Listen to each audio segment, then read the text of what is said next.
Praticamente, mi enfatizar o aspecto de hedging, sobre na mi mi mês obrigado a mandar esse dois rapel.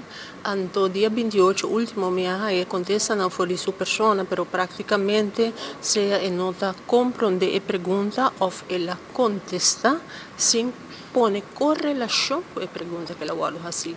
Tem momento aqui, praticamente, a assunção de parte do ministro, mi guardo catalogar como estava irritar, ora como fazer certa pergunta, na outro ponto, é também como de clarividente, então praticamente, até agora aqui, mi não há nenhum contexto de pergunta como fazer.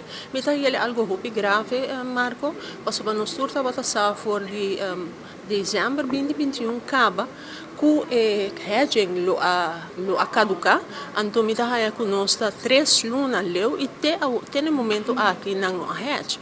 Então minha pergunta principal não está relacionada que é o motivo cardinal crucial para que não hedge. Então esse aí me espera me contesta, me espera ora que a reunião continuar com o ministro contestar tudo minha pergunta não.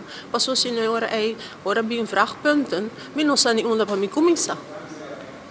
E essa põe agora aí com não tem claridade ainda fora ano passado para nos pueblo, para o qual está a situação de hedging e de preço da tarifa corrente, tu a expectativa e acaba gasolina, botar pão subir, na final o pueblo mesmo é preço caro.